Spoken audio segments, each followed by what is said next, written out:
With everything going on in Ukraine since the start of 2022, it is more than legitimate to try to learn a little bit more about Russia. Welcome to AIStory. Let's decrypt some unknown facts about the Russian Federation's history with a mix of genuine and AI-made illustrations. 1. Everyone is aware of the privations that the people of Russia and the rest of the Soviet Union experienced during World War II.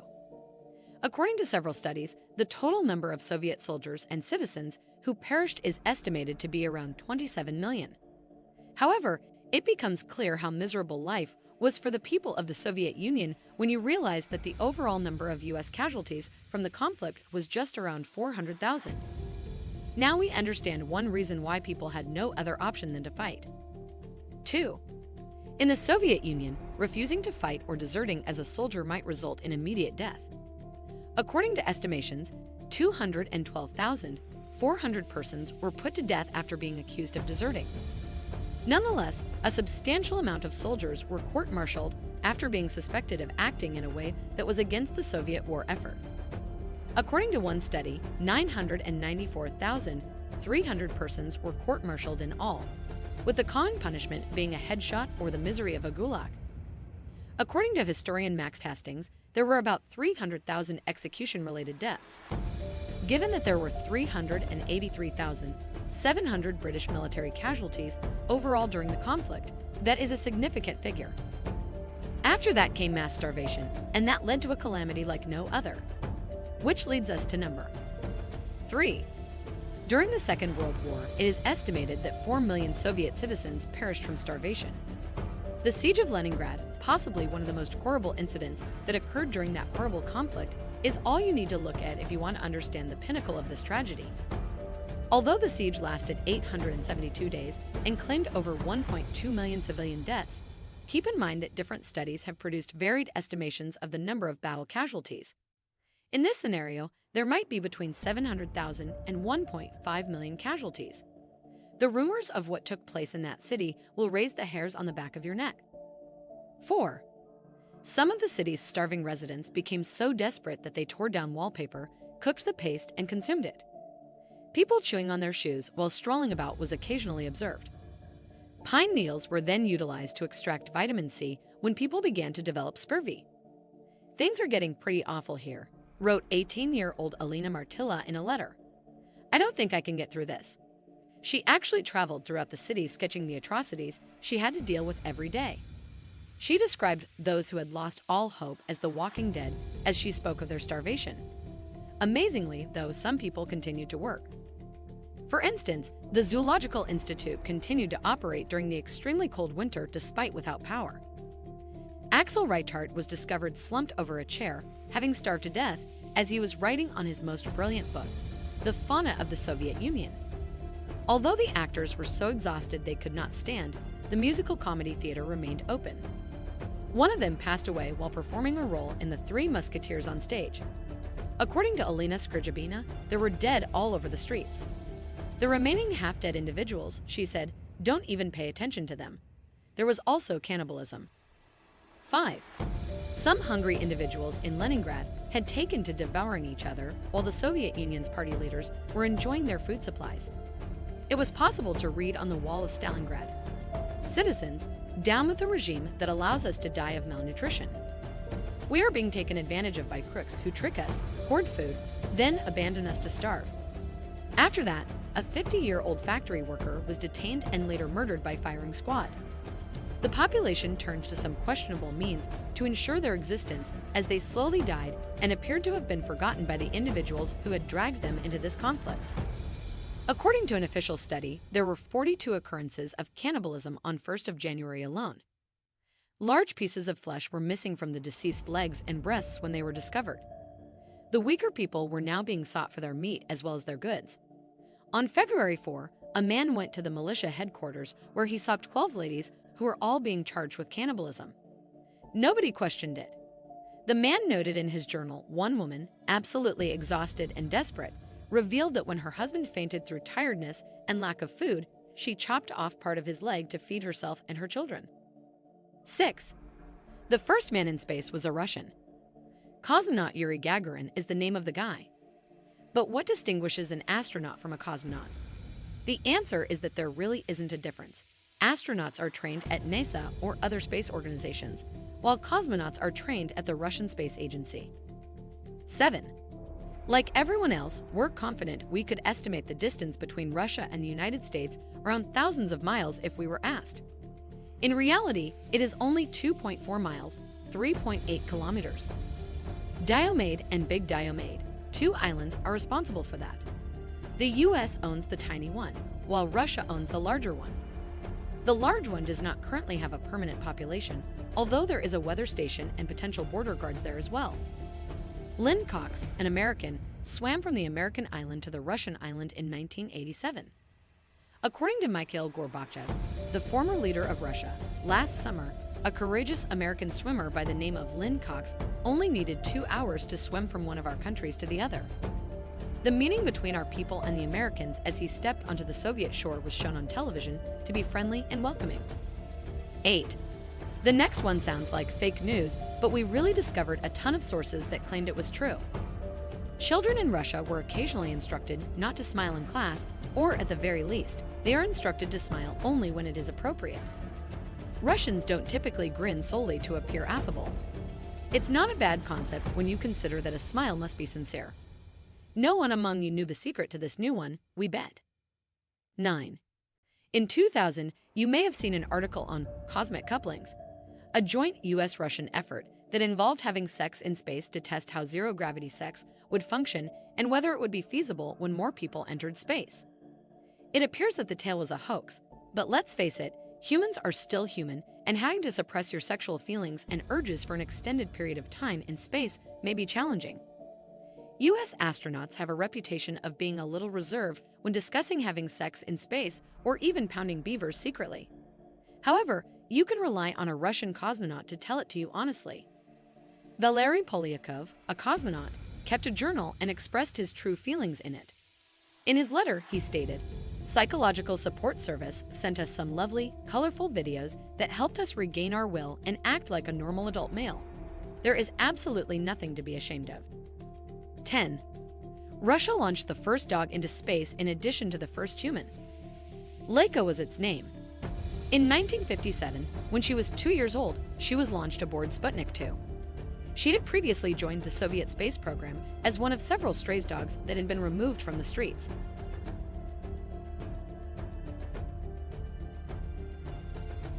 They exclusively selected female canines since it was thought that they were better suited to living in cramped quarters. She practiced eating jellified food while being spun around in a centrifuge as part of her cosmonaut training. She reportedly spent near to 7 days in space before being deliberately poisoned, but the truth was revealed years later. Laika was actually only alive for a short period of time during her trip. She seemed to find the effort of climbing up, and Joseph Stalin sent a lot of people to the gulags while he was in power. This paranoid man didn't hesitate to eliminate even the littlest political challenge to his authority. Approximately 700,000 individuals are believed to have died during his Great Purge, while this figure could be significantly higher. In the gulags, at least 116,000 individuals perished, with the winter being a major factor in many of those deaths. 12. During his tenure as a revolutionary, Stalin himself was 7 times exiled in Siberia. 6 times he managed to get away, but once he nearly died from exposure. In terms of those horrible prisons, this next one is possibly the craziest one. 13. In one of the most isolated regions of Siberia, approximately 6,000 people were forcibly removed from their houses and sent to a special settlement in the 1930s. It was designated as Nazino Island. Anyone attempting to flee was shot. There wasn't much flour available when the settlers arrived, and there weren't many tools for farming either. They were abandoned with almost nothing on a freezing, desolate island. In just 13 weeks, 4,000 of them had passed away. Some individuals killed the weak for their flesh, and some of the deceased were eaten. Here is a description of a single act of depravity. There was a young guard on the island by the name of Kostya Venikov. He was courting a girl who had been assigned there when he fell in love with her. He kept her safe. Take care of her, he instructed one of his companions when he had to leave for a while. They failed to. They chopped off pieces of her flesh after strapping her to a tree. She was still alive when the guy returned, but many of her physical features were gone. This is how Cannibal Island earned its name. The incident was kept under wraps by the Soviets for a long time, but eventually it was revealed. After that, we intend to have a quick-fire discussion regarding some quite encouraging developments in Russia. 14. As you are aware, some of the world's top scientists were based in the Soviet Union. It didn't always work out when those scientists were contracted to work on certain covert military projects. The Sverdlovsk anthrax leak is the official name for one of them, which we now refer to as the biological Chernobyl. In summary, a Soviet military research laboratory was testing biological weapons when some anthrax escaped through vents on a particularly gloomy day in 1979. That was inhaled by plant workers, and the wind carried it to adjacent villages. People soon began to feel quite ill. Some of them even had blue hands, but the administrators said it was simply a severe case of food poisoning. Though it's estimated that 66 individuals died, the government obviously made an effort to downplay the tragedy. In fact, the Russians continued to claim for contaminated meat even after American spies began claiming that it appeared to be a lab leak. Anyone who understood the truth was warned that speaking up would get them into serious problems over the course of many years. In 1991, a reporter for the Wall Street Journal visited the area to look at documents and speak with locals. He reported back that what he discovered, there were accounts that were riddled with discrepancies, half-truths, and simple falsehoods. 15. Dmitry Mendeleev, a Russian chemist, published the first periodic table of elements in 1869. 16. When two Russian commercial aircraft collided in the air in 1979, the top brass initial reaction was to try to cover up the news. It didn't look good. It reflected poorly on Russian aviation. However, it was essentially a rookie mistake on the part of the operators that caused two Tu-134 planes to collide, killing 178 people. However, the fact that 17 of the deaths were members of the Pakhtakor football club, a major Uzbek soccer team, made it despite mentioning that Stalin was exceptionally educated and undoubtedly exhibited great resolve throughout his life. Robert Service, a famous historian, portrays a very negative picture of Stalin in his biography. He claims that although Stalin frequently hosted parties for his officials, sometimes they weren't at all enjoyable. They were there to screen people, observe how much they drank or didn't drink, or if they spoke out of both sides of their mouths while drunk. Stalin would take notes while this was happening, and after a party, it was not rare that someone might be fired or taken to a prison. Recently, this kind of paranoia was made public in the British satirical film Death of Stalin. The Russian Ministry of Culture outlawed it, calling it despicable, dull, repugnant, and insulting. However, a lot of Russians adored it to the hilt. 19. After traveling through Europe in 1698, Peter I, the Russian emperor, thought that many Europeans were more fashionable than Russians. He reasoned that Russia just had too many beards. He therefore proposed a law mandating that individuals who desire beards pay a tax, and those who refuse to do so will have their beards forcibly removed in public. Because hardly much money was made, Catherine the Great overturned the rule later in the 18th century. 20. The largest reported impact event in human history occurred in 1908 in a distant region of Siberia. Over a vast area of around 830 square miles, a meteor airburst devastated almost 80 million trees, 2150 km2. 3 individuals may have perished, but that is only because this was one of the most distant places a space rock could strike. The object, which was likely between 50 and 60 meters broad and moving at 60,000 miles per hour, disintegrated just before contact. Nevertheless, it did a great deal of harm. Simply by chance, it landed where it did. According to estimates, the power of this object was 1,000 times greater than the Hiroshima atomic bomb. So if something similar struck a major city today, the level of destruction would be enormous. NASA monitors space and is developing strategies to detonate substantial space rock chunks before they approach too closely because of this. Once more, we bet you were unaware of the next one. 21. We believe that many of you would start picturing enormous jungles and tropical rainforests if you were asked on a school quiz which country in the world had the most trees, but in reality, Russia has the majority of trees in the world. You could have guessed it if you've ever traveled for long periods of time on the Siberian Express. In case you were wondering, Canada is ranked second for having the most trees, followed by Brazil and the USA. Speaking of which, estimating trees is a real pain in the ass. but it's estimated that there are 643 billion of them in all, covering around 45% of Russia's entire land area. 22. You may not be familiar with Vladimir Demikov. He was a pioneer in the field of organ transplantation and later served as an inspiration to many others. Therefore, keep in mind that his work served as an inspiration to surgeons all over the world when we say that he is frequently mentioned, mainly in reference to creating a two-headed dog. However, you did hear it right. He created a dog with two heads. He repeatedly did it in the name of science and medicine. One of his works, a tale of an experiment involving a stray German shepherd named Brodiaga and a much smaller dog named Shavka, was published in Life magazine. Both heads were able to see, smell, and even swallow after the transplant, but they only functioned for 4 days. The overall lifespan of his greatest two-headed dog was 29 days. 23. During the Cold War, both the United States and Russia produced propaganda movies. The US was frequently portrayed as the debauched, out-of-control capitalist nation, while Russia was made to appear cruel and terrible. Sadly, a lot of individuals bought into the hype. Despite the fact that things have improved, Russia's media censorship laws remain rather severe. In 2014, the BBC reported that President Vladimir Putin has approved a ban on obscenities in motion pictures, television programs, stage productions, and other forms of media. If someone sold DVDs that contained profanity, they had to label them with the phrase, "contains obscene language." This was required if they desired a distribution certificate. Putin dislikes profanity and believes that it is detrimental for culture, yet many Russians have reacted angrily to that ban. 24.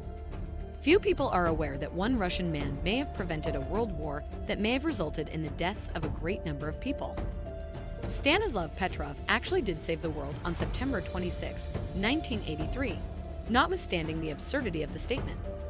When he checked the nuclear early warning radar system at his command center that day, it revealed that the US had launched an intercontinental ballistic missile, giving him the shock of his life. The system predicted that 4 more would arrive shortly. A war was this? The Americans seemed to have really gone all out this time.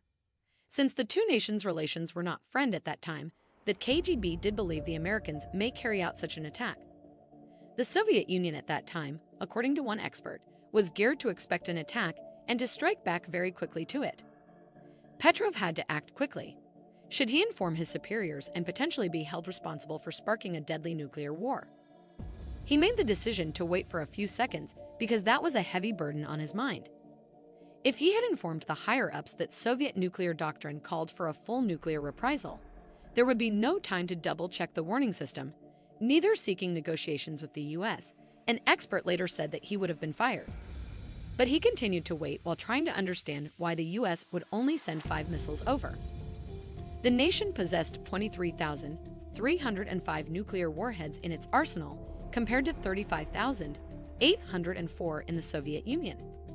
It didn't make sense to launch just 5, so Petrov chose to do nothing. Hundreds of millions of people would have perished if Russia had responded, and Petrov would have been put to death if he had been in the wrong. Yet he was correct. There were no US missiles in the air. The machine was broken. Later, in an interview, Petrov claimed, "I was simply in the right position at the right moment." We can agree on that. It's fortunate that someone with his level of self-control was operating the ship. So, we're going to take a risk and argue that this Russian man was one of the greatest figures of the 20th century and that his name marks the list's happy conclusion. Before we head to the last fact of this video, we would like to remind you to subscribe to our channel and to hit the like button. This would really help us and encourage us to post more super interesting videos. 25. In the 1980s, Russia craved for a taste of the tasty yet obesogenic Pepsi Cola. Since Russian currency was not accepted, Pepsi decided to accept a lot of vodka in exchange for the beverage. The Russians' answer was even more surprising. Okay, how about we give you 17 submarines, a cruiser, a frigate, and a destroyer in place of that? They received $3 billion of Pepsi in exchange.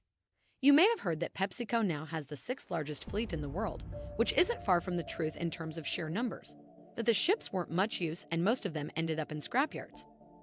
At a time when communism was disintegrating, the agreement was mainly about expanding business ties between the two countries.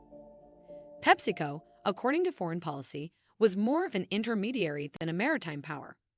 We will never forget this one. We hope you enjoyed this video. Thank you for watching, and we hope to see you soon.